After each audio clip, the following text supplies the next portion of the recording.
শ্রেণী সাবধান,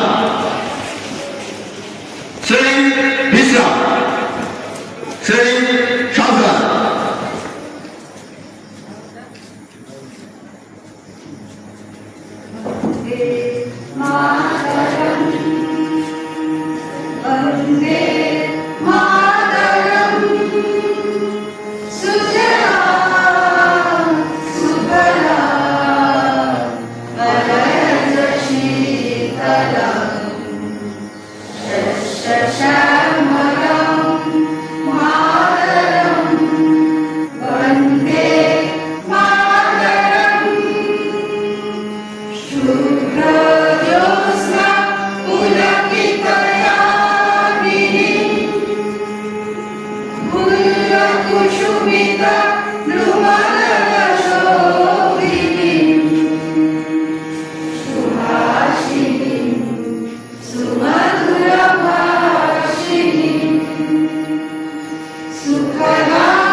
সপ্তম শ্রেণীর ছাত্রী। আজকের বাণী পাঠ শপথ বাক্য পাঠ করছি, তোমরা আমার সাথে বলবে। I pledge to be loyal to my school, to obey its rules, respect my teachers,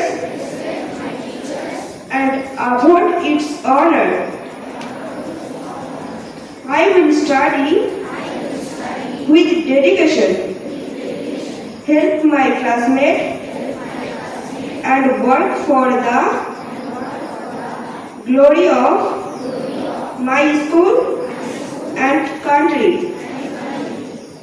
ধন্যবাদ।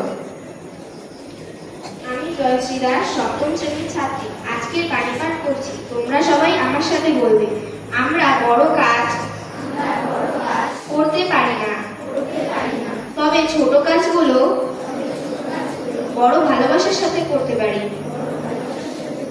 Mother Teresa. এর তাৎপর্য হলো মানব সেবার জন্য বিশাল ধন সম্পদ বা ক্ষমতার প্রয়োজন হয় না। মানুষের দৈনন্দিন জীবনের ছোট ছোট আন্তরিক সহায়তায় পৃথিবীতে বড় ইতিবাচক পরিবর্তন আনতে পারে। ধন্যবাদ। আমি সপ্তম শ্রেণীর ছাত্রী ডালিয়া রায়। আজ 16 জুন, আজকের তাৎপর্য। জাতিসংঘ আজকের দিনটিকে আন্তর্জাতিক পরিবার রেমিটেন্স দিবস হিসেবে পালন করে। অধিবাসী শ্রমিকরা তাদের পরিবারের কল্যাণে যে আর্থিক অবদান রাখে তার স্বীকৃতি স্বরূপ এই দিনটি পালন করা হয়ে থাকে। আজকের দিনে 1606 সালে শিখ ধর্মের পঞ্চম গুরু অর্জুন দেব মুঘল সরকারের হাতে শহীদ হন। আজকের দিনে 1903 সালে হেনরি ফোর্ড এবং তার সহযোগীরা চীনের বিখ্যাত ফোর্ড মোটর কোম্পানি প্রতিষ্ঠা করেন। আজকের দিনে 1963 সালে সোভিয়েত ইউনিয়নের মহাকাশে ভ্যালেন্টিনা তেরেস্কোভা প্রথম নারী হিসেবে মহাশূন্যে পাড়ি জমান। আজকের দিনে 1870 সালে ভারতীয় স্বাধীনতা সংগ্রামী চিত্তরঞ্জন দাস জন্মগ্রহণ করেন। আমার নাম তৃষা রায়, আমি সপ্তম শ্রেণীর ছাত্রী। আজকের দিনের খবর পাঠ করছি। ইরান ও আমেরিকার মধ্যে চলমান যুদ্ধ নিয়ে শান্তি চুক্তি হয়েছে। এতে ইসরায়েল ক্ষুব্ধ। আজ আন্তর্জাতিক যোগ দিবস। ভারতের সর্বত্র সাড়ম্বরে পালিত হচ্ছে যোগ দিবস।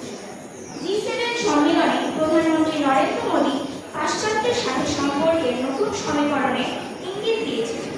মহিলা টি20 বিশ্বকাপে পাকিস্তানকে হারিয়ে ভারত অভিযান শুরু করে। ফিফা বিশ্বকাপে ব্রাজিল ও মস্কোর মধ্যে খেলা অমীমাংসিতভাবে শেষ হয়েছে। ধন্যবাদ।